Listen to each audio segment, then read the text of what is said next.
Закон, что за Оимеком, даже за поездком, и спасибо Жене, что ты со мной поехала, что собиралась. Как ты мне поддержка. Как с тобой не поедешь-то? Ты же друг мой, вдруг замерзнешь, что потом?没错，兄弟们，极寒之地挑战之旅又迎来了最强外援，大兄弟二人加入了我们探险的小分队。事情是这么回事儿，要说我这大兄弟啊，对我可是真没得说。在生活上，只要我有任何困难，那是吱一声就到。因为他平时特别喜欢玩车，同时也倒腾二手车卖，对车的各方面都非常明白。我就问他愿不愿意同行，这样2辆车更保险，路上也有个照应。没想到大兄弟直接就答应了。这下好了，汽车的极寒改造交给了大兄弟，他可比我专业太多了。这汽车改造的第一站就是去当地的汽配城买各种物资。由于现在正值俄罗斯的春节，好多商家都关门了，大兄弟就带我一家一家的跑。这是要自己备点油储备的。对，不用紧。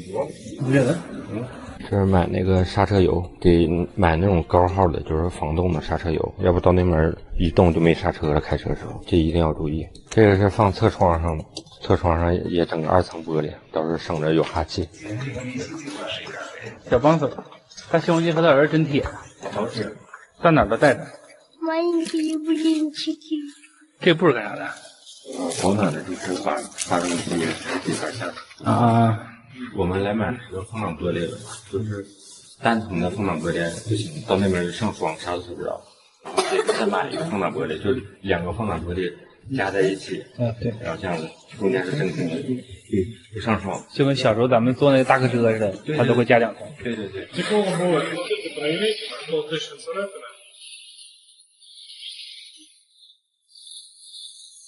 我是第一次知道这玩意儿还能单独自己买自己装，这得会有大兄弟给咱们带路。有动手能力。正常来说要买完直接扔在土地上，对不对？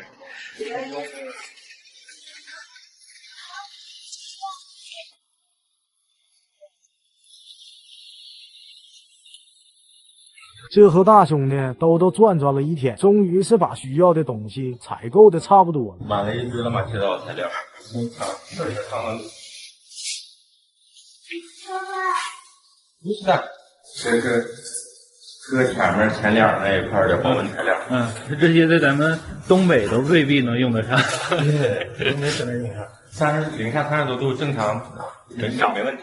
这大兄弟说那啥，回家借几本去，一会儿去那个啤酒店买点啤酒回来，然后边喝啤酒边装这个装这个保温材料啥的。其实此次去极寒之地，不但对人是一种挑战，对车的要求那也是相当高。这还真不是一般车说去就能去的，一来回将近8000公里的路程，对车辆本身的稳定性和越野性能也是有极高的要求。再加上零下50-60度的极寒天气，更要做好防寒保障，这样才能确保顺利到达。同时开着咱们国产车横穿西伯利亚，到达世界上最寒冷的地方，对于我来说也有着特殊的意义。早些年去奥伊米亚康是坐飞机过去的，现在有能力开着我那台凌云去探险，也是对咱们国产汽车崛起的一次强有力证明。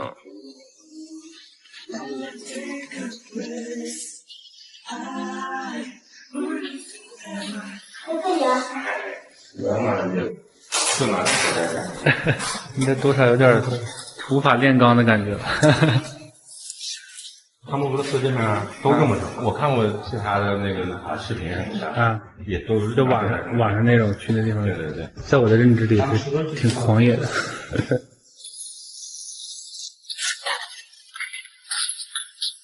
这外面冰天雪地的，我们几个在屋里干的热火朝天，满头大汗。于是乎，我和大兄弟就谢谢啊，凉快。大妹儿，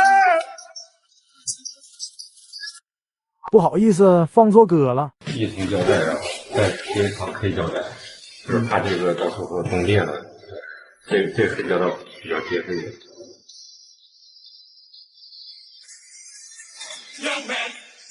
There's no need to feel down. I said, young man, pick yourself off the ground. I said, young man, cause you're in a new town. There's no need to be unhappy. 可以，是这样。这个就是防止那个窗户冻了之后什么都看不到，因为那边特别冷，是暖风已经不够用了。你这个后视镜有加热是吧？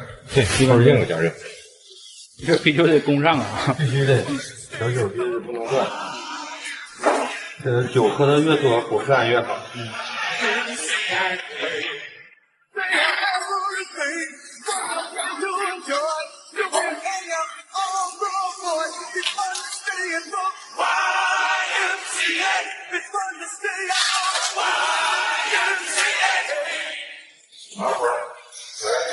就位了，然后明天去换一个刹车油，换完刹车油再测一下的那个防冻液。如果说这两天没啥问题的话，都弄好了之后，我这车基本上就整备完成了。你俩整饭宿了，一点了都，时间过得快吧？现在还不知道怎么样，得到时候才能检验成果的时候，到时候就知道行与不行了。明天还得买个大棉被，然后给那机器盖在上面和发动机包上。随着时间进入到凌晨1点，今天的改造任务也接近尾声了。第二天我们又去换了机油，还有刹车油，发动机也盖上了专业的保温被，确保在极低温条件下也能正常工作。同时大兄弟的车也做了同样的保温工作。为了确保万无一失，第二天我又去了当地的星途 4S 店，让专业的设备整体检测一下，没有任何问题我们再出发。大检查一下，让专业的人看一下，让专业人看一下。他也挺好是吧？你们一打电话一沟通，他们挺准确的。预约时间，预约的进去。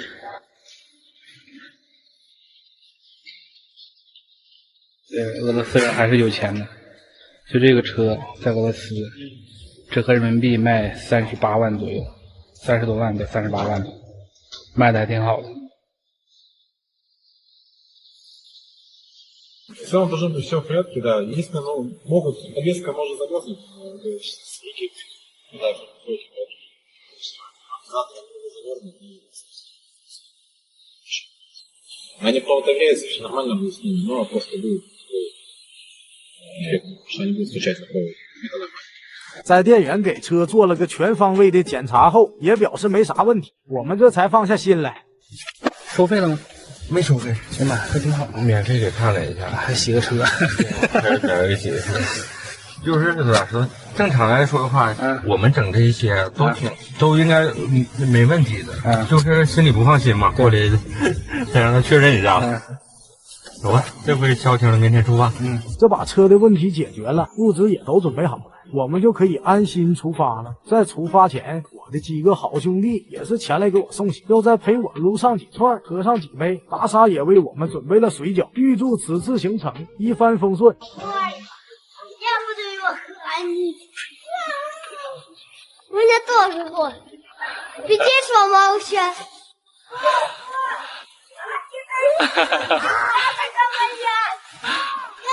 这俄罗斯小朋友简直太欢乐了。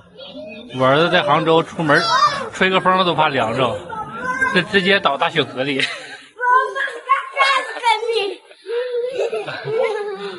上车饺子下车面，明天不要出发了吗？一起吃点这个团圆饺子。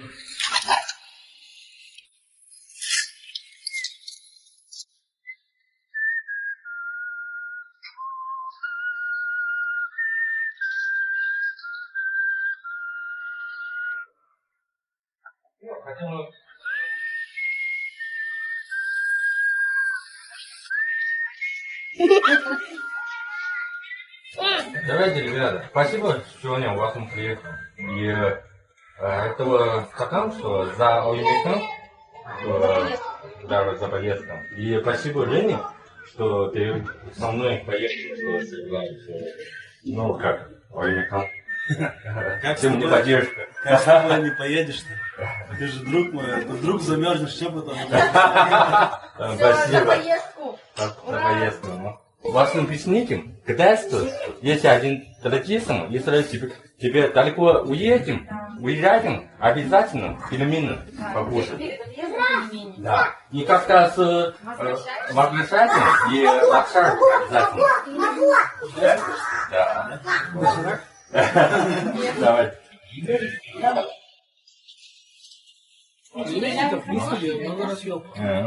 视频到这里，我们此次极寒之旅的筹备工作也就接近尾声了。当你们看到的时候，我们已经疾驰在茫茫的西伯利亚大雪原之上了。因为路途上很多地方没有信号，所以这期视频上传的不会很及时。等一有信号，我就给大家发布。生活不止眼前的苟且，还有诗和远方的田野。沉寂了1个多月，这趟旅程就是给我自己还有一直喜欢我们的朋友的新年礼物。如果你们看到这里，请把你们的新年愿望写在评论区，我会把他们一起带到世界的极寒之地，通过我的镜头带你们去看世界，去看梦想中的诗和远方。你别管我，管我去哪儿？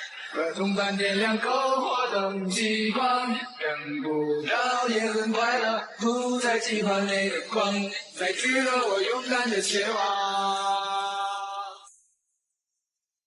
这雪真不小啊！哇，这能见度感觉10米都不到。哎呀，我的天哪！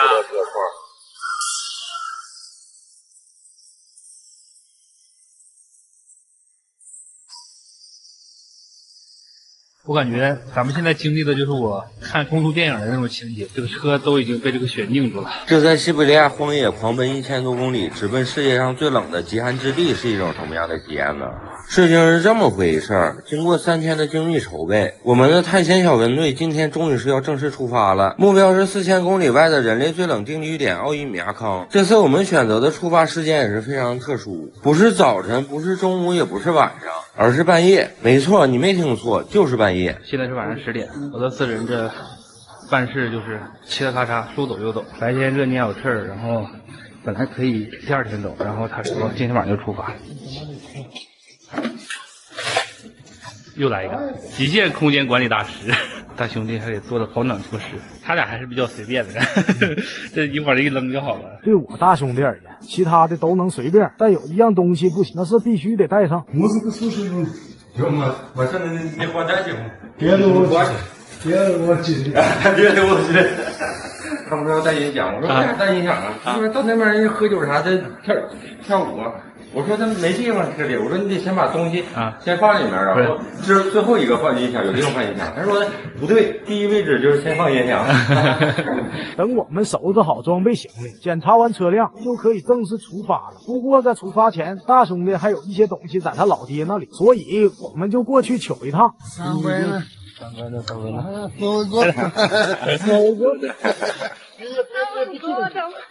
Как что не держит? Это тебе такое? Это посылочка. Там передадите. 老爸知道我们今天要出发，然后特意给我们准备的茶，就怕我们路上犯困，整那种俄罗斯那种黑茶，对，红茶就行。来自老父亲的爱。对。这收到了来自大兄弟父亲的包裹后，我们就一切准备就绪。OK， 兄弟们，现在准备出发。此次行程第一段行程吧是3500公里，从伊尔库斯克出发，直达雅库斯克。然后兄弟们准备出发，喊出我们的口号：青春没有售价。现在奥伊米亚。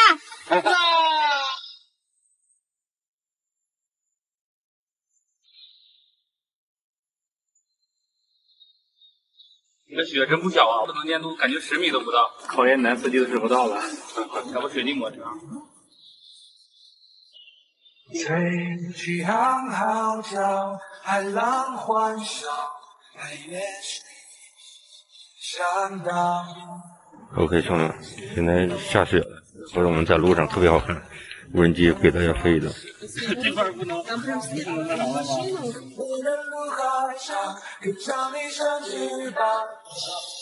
不让走？那为啥呢？不让飞？就是整个区域都限制啊。本来想给大家来个空中视角的雪景，没想到我们除了城区还是不能飞，并且有可能整个行程都不能飞。估计这次大家就看不到上帝视角了。我的天哪！我的天哪！这轱辘还在转呢。我们这趟旅程可是充满了挑战的。我们乘风破浪，穿越太阳，去眺望。现在是凌晨3点多，我们开了3个多小时了，途经一家类似于汽车旅馆的地方，全是各种大卡车。这个大雪还在纷飞，跑出200公里，跑饿了给我。以后路上基本上全是这种小餐馆。挺有特色的。对，这就是像咱国内像那小型服务区的小饭馆。硬菜来了，土豆洋葱牛肉汤。我感觉咱们现在经历的就是我看公路电影的那种情节，就是外面狂风暴雨，现在是暴雪，然后来到一个小汽车旅馆，然后点上一碗这种又香又热的汤。我们可能在这块待的时间对，是吧？你们没感觉？对，我这一来就全新鲜的。对对。А теперь подольше молчи, это для меня. Мне-то все равно, я уговорил сам себя, будто все за нас решено. 这等吃好牛肉汤，暖好身子，我们继续冒雪前进。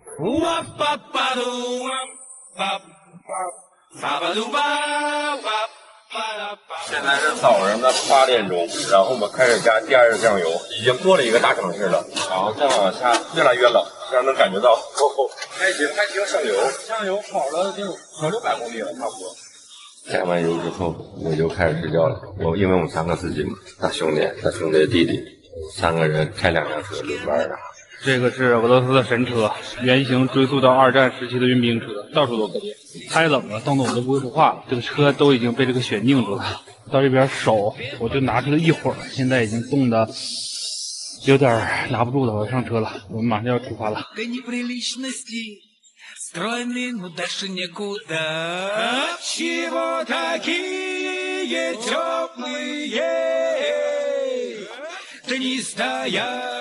На улице, ну а может познакомимся。我们大概开了100多公里吧，走了好几个加油站都没有厕所，然后走到一个废弃的加油站，然后有一个旱厕，大家都起来卸货。今天天气特别好，但是这个天气真是气温就是越来越冷了。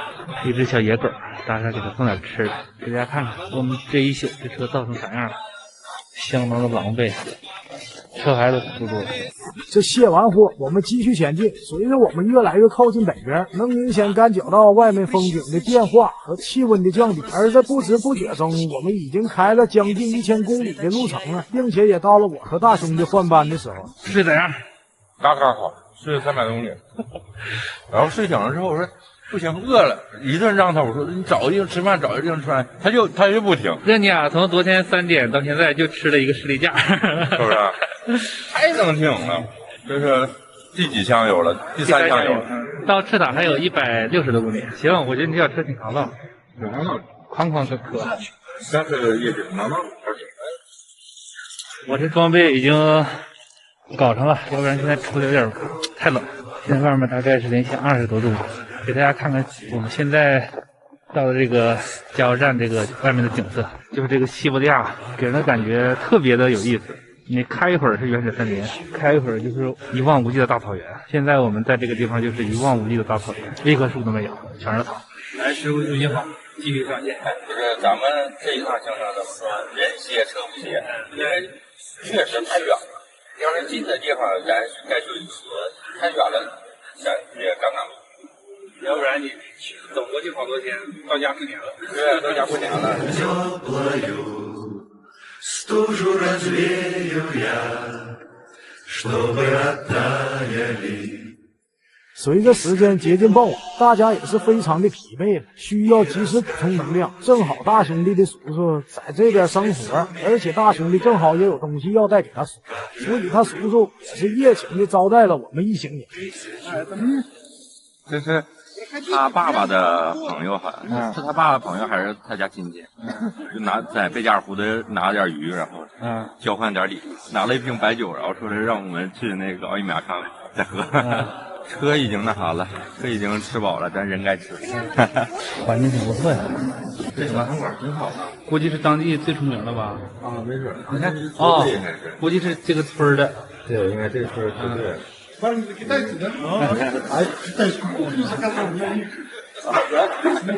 以给咱定了啊。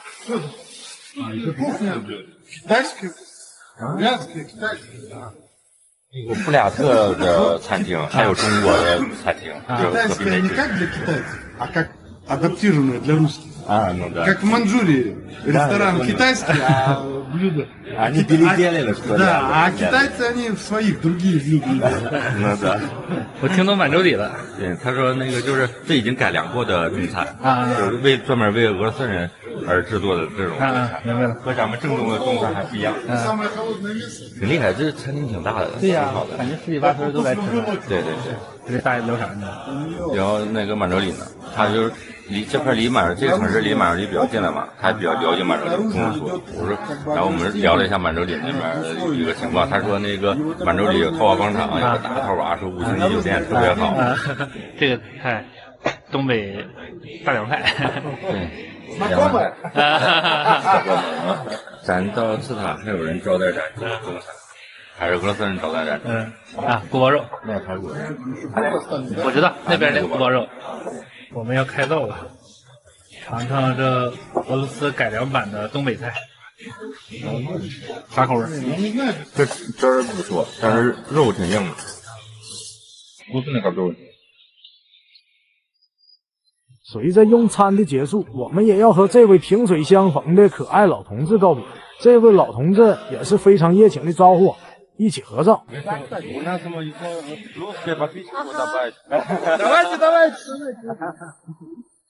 Ничего, рекламный номер. Вам платить не надо? 随着照片的定格，我们短暂的相处就要结束了，因为我们即将再次踏上未知的行程。旅途就是这样，充满了奇遇与挑战，你永远无法预测到下一秒会发生什么。就像我们今天遇到了暴风雪，遇到了车祸，又遇到了热情的热尼亚叔叔，可谓是既惊险又充满人情味，让我们此次行程变得越发丰满。此时我们斗志满满，一路向北，谁知道在前方还有哪些挑战与惊喜在等着我们，我们拭目以待。清纯的树梢有光作的绒毛，平凡的我随处可见，但是牧人的房子点缀着荒山，一片片树林就像那孩子一样，挥舞着衣袖，追逐晚霞的尾巴，以时光的名义歌唱。不容易啊，2天开42个小时终于开到。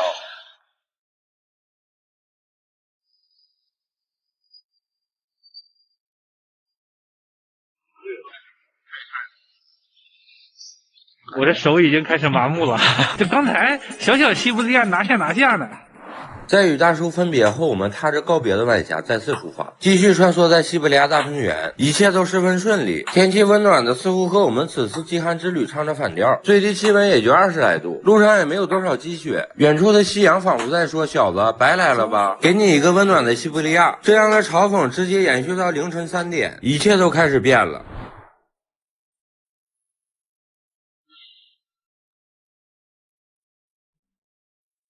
OK， 兄弟们，现在吧是比较重要的一个时刻了。往南是漠河，往东是海参崴，往西呢就是我们来的地方，往北就是我们此次旅行的那个目的地了。这条路就是直通雅库茨克了，就是也是今天最重要的一个点了。我们从下午吃完饭3点钟一直开到现在1000多公里，然后晚上凌晨3点钟，12个小时开了1000多公里。我们就是怎么说呢？人歇车不歇，我们3个人换班开。现在已经感觉到冷了，真的动手了已经，动手了是吧？刚才我看一下气温是现在这块是零下25度。再往那边走到雅库茨克还有1000多公里，不知道雅库茨克那边什么气温。我昨天看一下气温还好，那边零下30度左右，30多度。OK， 行吧，出发吧，白夜河里。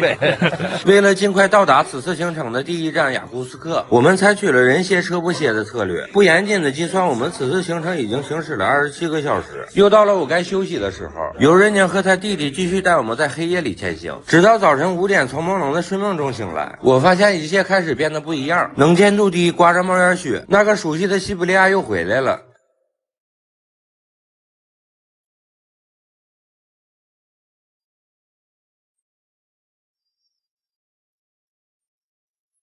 西伯利亚的夜晚是漫长且寒冷，在我们又行驶了几个小时后，饥饿和疲惫也充斥着全身，于是乎我们就赶紧找了个服务区整顿了一下。我们现在来到了一个非常大的服务区，现在距离雅库茨克大概还有800多公里。这个服务区布置的还非常漂亮，现在已经非常寒冷了。刚才看了一下气温，大概零下30多度。在这家稍微转一下，这个服务区特别大，像个商场一样。但是现在是早上6点半，应该是早上6点半，对于这边来说还是深夜的。现在越往北的话，早晨太阳出来的越晚，9点10点太阳才能升起来。这个场景让我有一种感觉，来到了类似于北极啊那种科考站那种感觉。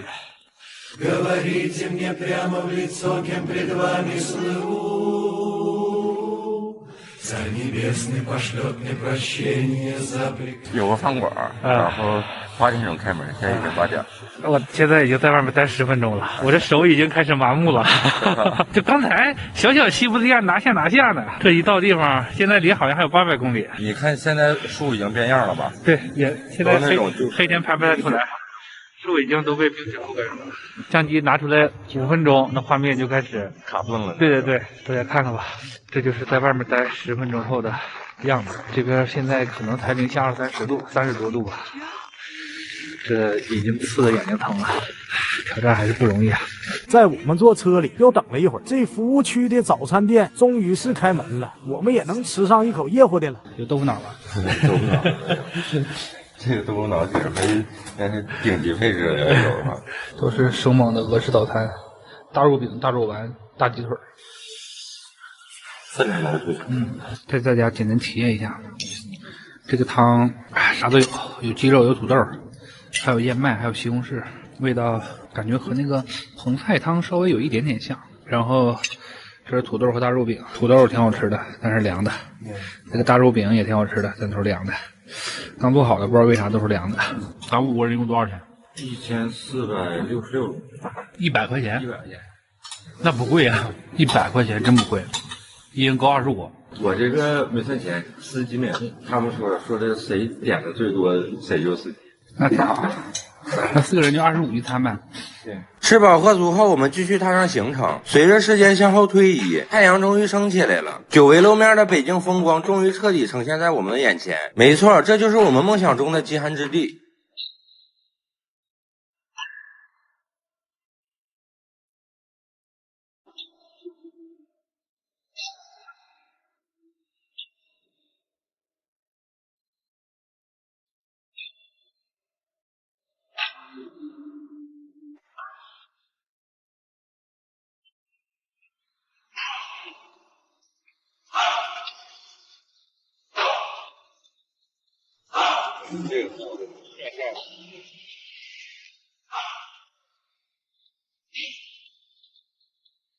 在穿越了200多公里白茫茫的雪景后，又到了我们停车休整的时候了。停驶200多公里，唯一的一个加油站，赶快把油加满。这边是个小村，信号只有3G。大家看看这雪有多厚吧？这个可能是我们这半段行程的最后一餐了。这是国外的红烧牛肉面吧？感觉好像啊，国外的红烧牛肉面，牛肉是不少，大块牛。这多少钱一碗？200多是吧？280多，20左右吧。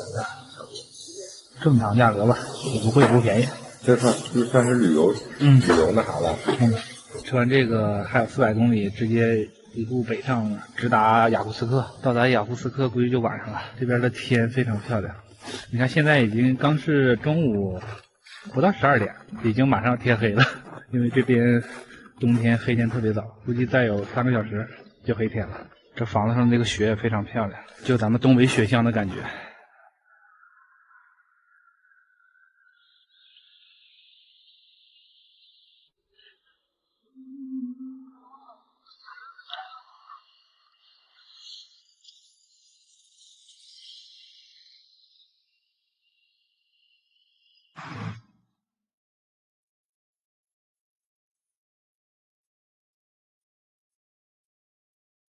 在吃好喝好休息了一会儿后，我们就一鼓作气踏上最后一段400公里的路程。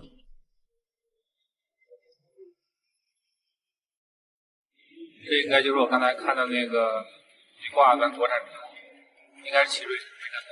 这么冷的地方也能干哈？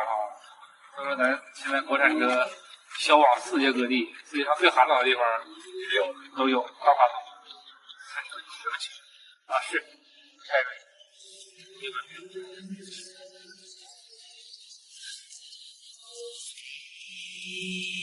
Don't visit, so I choke on some days back some things I've never done. Sheets are swaying. 这样不楼上的没有不是啊，怎么和我想象中的完全不一样呢？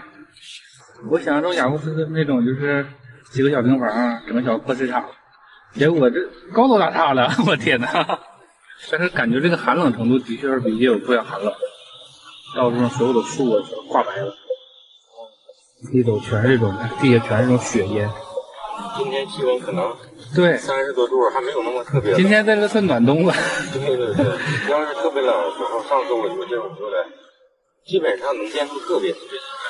我这台车到前面那车看就不太清晰。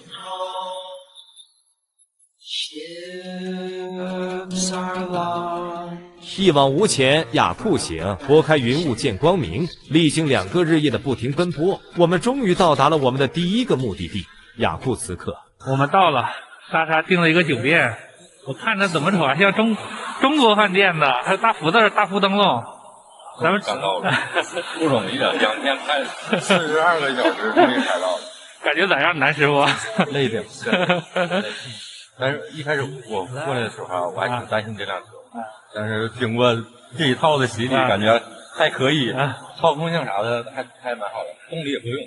看你超车嗖的，认可的话，刚出来的时候啊，那个冰雪嘛，水的话的不敢开，等开到这面路过了4塔之后，路就好了。行，对，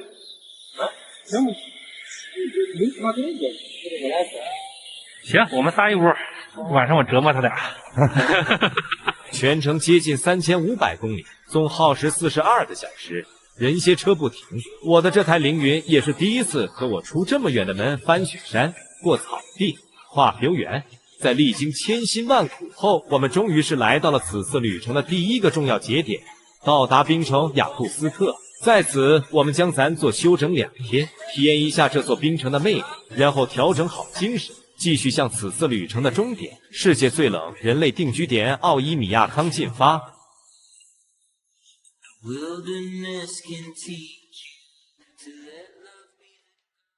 笔下羡慕我们都是这搁到外头说的，你看一片一片的，跟砖头似的。那不是我的预想是零下50，非得虐自己一把，是不是？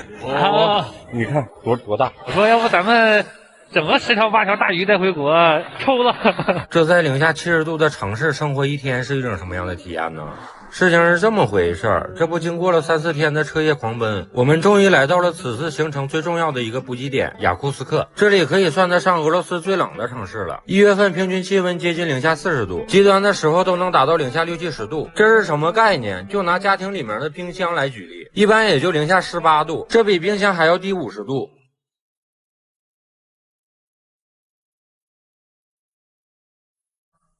OK， 兄弟们，今天休息好了，就是我们昨天晚上7点钟左右到的。到了之后，我们仨已经累完了，整个人都累虚了都。因为从伊尔库茨克出发，中途没有过休息，就吃饭的时候算休息了。我们一共开了是42个小时，终于是开到雅库斯克了。我给大家看看我们住的那个地方嘛，住的酒店嘛，就是这是我和小大孩的房间。上期视频结尾，有很多眼尖的兄弟们发现我们订的这个酒店叫三亚，当时我都没注意，今天一看还真是，这万万没想到，在世界上最寒冷城市的酒店取了一个咱们国内最有名的避寒胜地的名字，让人住的暖暖的，很贴心。这波属于是梦幻联动了。是溜达溜达，仨大兄弟和表哥的房间，是吧？其实我之前来过的时候，当时就是特别特别冷。昨天晚上倒还好，就是在天气报上我也看，就是零下30多度。我个人感觉外面就是也挺凉快，挺冷的，就是没有想象中的那么寒冷嘛。希望去奥伊马康的时候，然后能让我感觉到就是那种特别极寒的那种天气。就现在穿衣服，我们出发了。世界上最寒冷的城市到底有多冷？其实也没多冷，当地人说今天是暖冬，才零下30多度。没错，零下30多度左右，对于他们来说已经是暖冬了。我们探险小队打算也好好的体验一下这个暖冬到底有多暖。一群人一大早上就穿上了最抗冻、最厚的装备，准备出发了。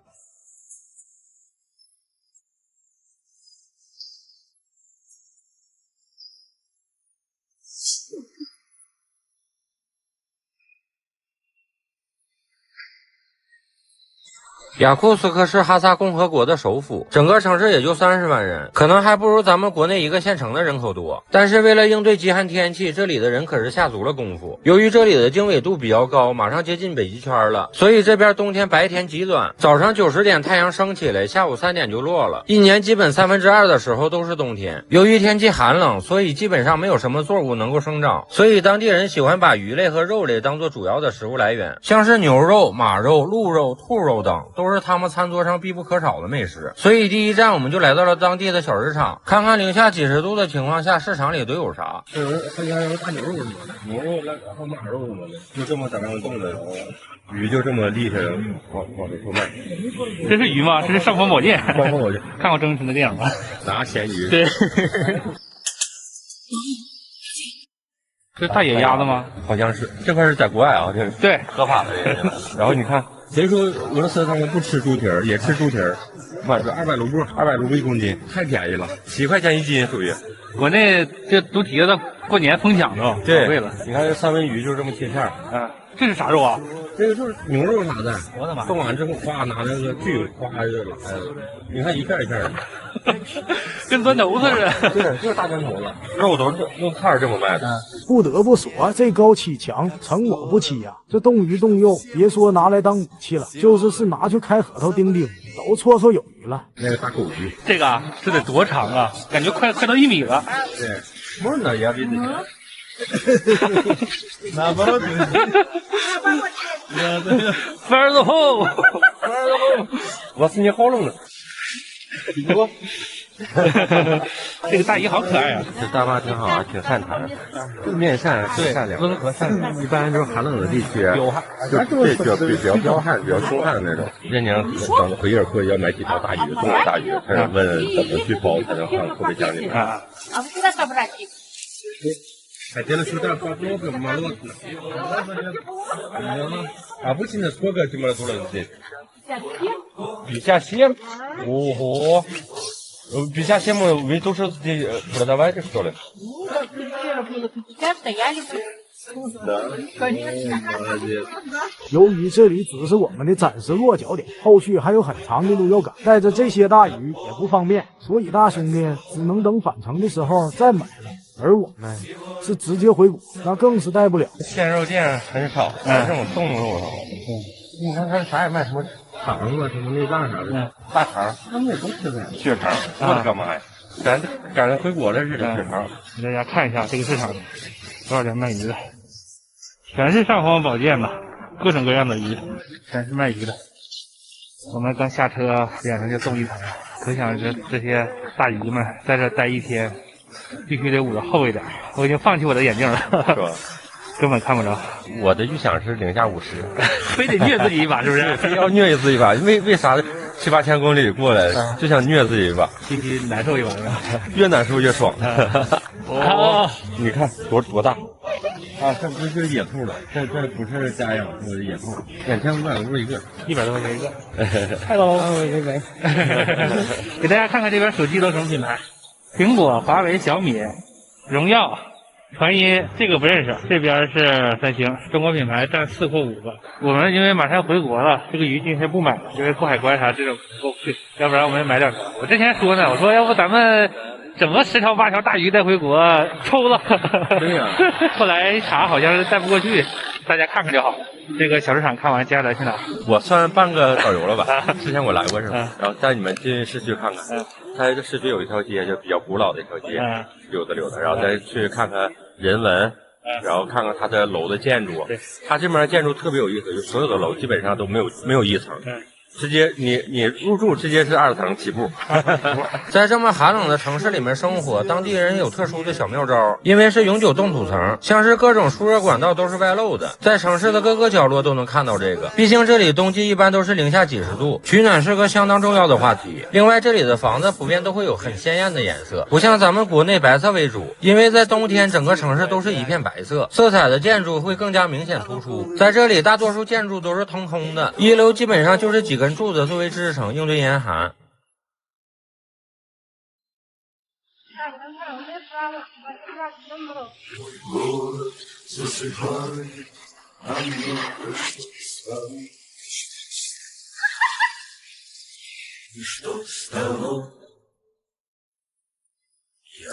国产车，这车都没熄火，这种盖着被子，停的时间稍微长一点。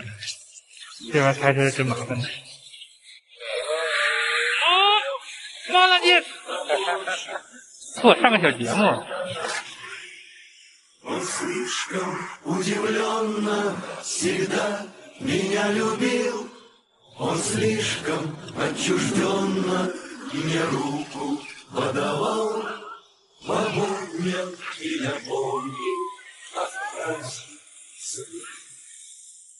兄弟们，我给你们找了一个就是非常普通的一个居民区，这边像那个男生就是只要你进屋就是2层起，1层基本上都是什么都没有。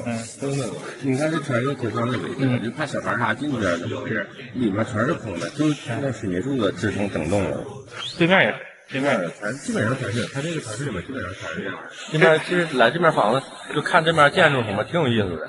在外面简单逛了几个小时就已经黑天了，最后我们来到了当地永久冻土王国。据说里面的冰雕都是由自然形成的冰块打造而成，可追溯几百万年前。里面整体雕刻了各个主题，非常有地域民族特色，尤其是最后的寒冰床，莫非就是当年杨过小龙女练功的那张？欢迎大家来到俄罗斯的冰雪大世界。它和哈尔滨不同的是，哈尔滨一年就那2-3个月，这边的是常年。整体是在一个山洞里，而且有点温度啊，有点像避难所。这是一个小酒吧，冰雪小酒吧。老板刚推荐我们买了他1瓶酒我们买了1瓶酒，然后给人喝是吧？这个是虽然我看不懂，但是我知道这个是红浪漫主题啊，真有酒。是刚才买的老板推荐的，说那啥本地酒。今天谁是司机啊？他司机。行，他司机咱4个喝。星座小酒杯。星座小酒杯。对。冰的小座了，用冰杯喝威士忌。哎呀，那是多。没关系。哎，这冰动手啊！动手。这小酌了一杯后，我们继续探索。不得不说，这冰窟窿也够大的，岔路口非常多。要不是有指示牌，我们都要在里面做迷路了。你知道这以前是干嘛的吗？这个洞穴以前是储物的就前苏联时期，这个拿着天然冰箱的一只老红牛。这个是土嗨提拔主题。不过你别说啊，它这个整的还挺有意思的，各个这个展厅做的也特别有俄罗斯风情，俄罗斯文化。这是俄罗斯的游客。Ну что вы пришли сюда ко мне? Говорят, царь-то у нас нахуй не настоящий. 兄弟们给我评评理，我家这小妮子说这个冰雕跟个阿南一样，大家说这到底哪里像啊？这不是有我们东方的巨龙吗？还挺威武霸气的。这还有个硬币规模改硬币。这俄罗斯人也信这玩意儿。你看那个我明白了。进宝这是中国元素的。对，这是咱中国主题厅，各种招财，咱们中国人喜欢财。对，马上过年了嘛，见者得财。预祝大家明年发大财。对，这有点像那个《冰河世纪》里边那个对，《冰河世纪》，这是《冰河世纪》那个主题厅，这个应该就是他们的那种精神图腾那种感觉，他们这个本地的那种，这也是当地的传统服饰。这逛着逛着，我家小妮子还发现了一个冰雪滑梯，于是乎我们几个老男孩也放飞了一把。